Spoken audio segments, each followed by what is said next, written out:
Alors, on se retrouve pour une petite vidéo sur la chemise mestrée. Donc, la particularité de la chemise mestrée, ce sont aussi ces coutures rabattues qu'on va retrouver sur toute la chemise. Donc, au niveau des manches, des côtés et des emmanchures.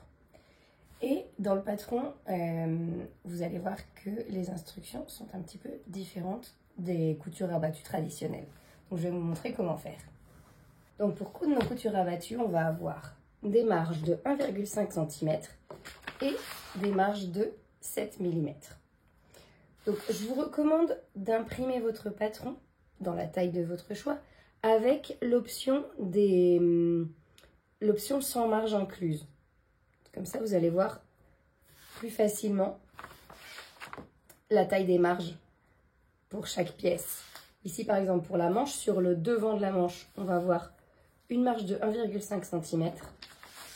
Et pour le dos de la manche, on va avoir une marge de 7 mm. De toute façon, tout est inclus dans les instructions, donc il n'y a pas de problème. Alors ici, j'ai deux morceaux de tissu, donc un avec une marge de 1,5 cm et une autre avec une marge de 7 mm. Donc vous pouvez marquer sur vos pièces aussi les marges ou faire un petit un marquage en fait. Voilà, vous marquez pour vous rappeler quelle marge à 1,5 cm et quelle marge à 7 mm. Mais de toute façon, tout sera inclus dans les instructions. Donc il n'y a pas de souci, il suffit de suivre les étapes. Donc on va faire un petit exemple où on va devoir faire une couture rabattue pour unir ces deux pièces. Donc selon les instructions, on va vous demander de venir coudre un fil de bâti à 7 mm du bord. Donc ça sera sur cette pièce-là. Donc je vais prendre ma machine et je vais faire un point de bâti à 7 mm du bord. Donc pour coudre à 7 mm, vous avez plusieurs options. Donc vous pouvez suivre le marquage de votre machine. Donc ici j'ai le repère des 7 mm. Vous pouvez choisir un pied presseur comme celui-ci d'1/4 de pouce, donc c'est l'équivalent des 7 mm, qui sont souvent inclus dans les machines. Ou vous pouvez aussi marquer votre tissu à 7 mm.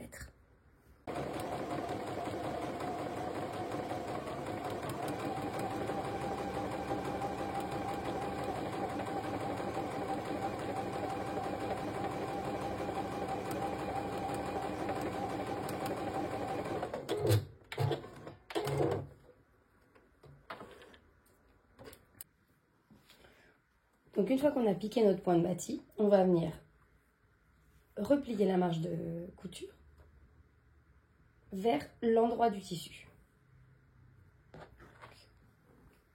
On cède du point de bâti pour replier et on repasse juste sur le point de bâti.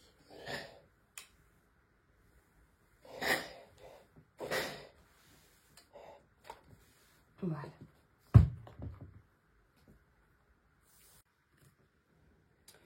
On peut venir enlever le fil de bâti, surtout si c'est un fil contrastant comme le mien. Si c'est de la même couleur, vous pouvez le laisser aussi, il n'y a pas de problème. C'est comme vous voulez.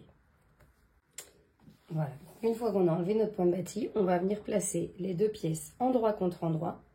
Donc ici, on a notre endroit et l'endroit de la deuxième pièce. Et on va ouvrir délicatement et faire passer la pièce à l'intérieur pour superposer. Donc le bord de cette pièce-là va venir à l'intérieur du pli, contre la pliure. Voilà. Et on replie.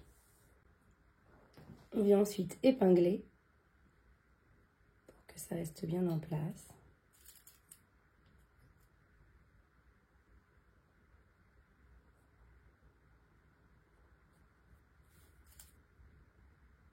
J'ai pas de repères. Si j'avais des repères, je les ferais correspondre.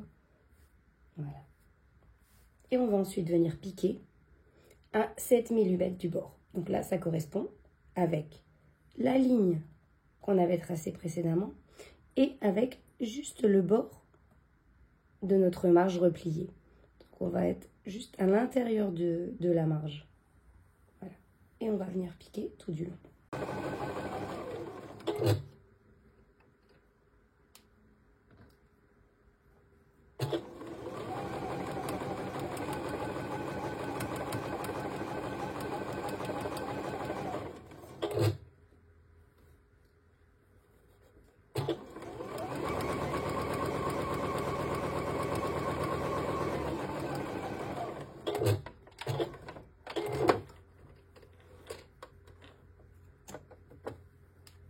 Voilà.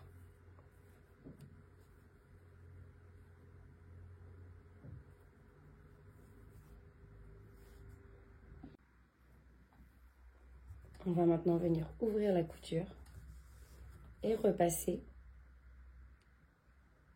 voilà, pour fermer la couture abattue.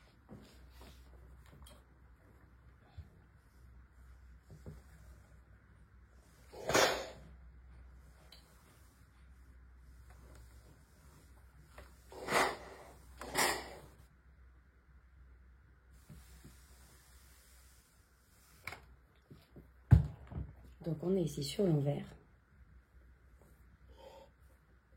et là sur l'endroit.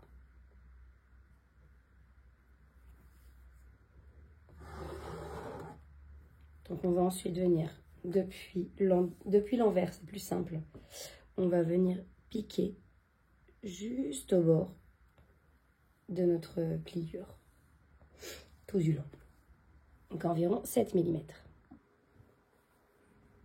Voilà.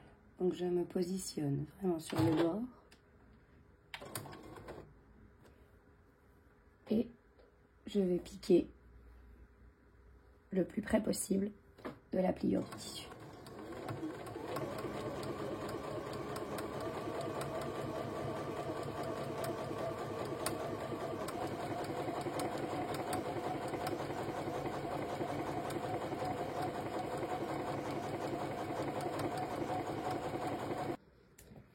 Et voilà le résultat final. Donc sur l'endroit, on a notre couture avec une surpiqûre à 7 mm. Et sur l'envers, on a les deux coutures et voilà, des bords très réguliers.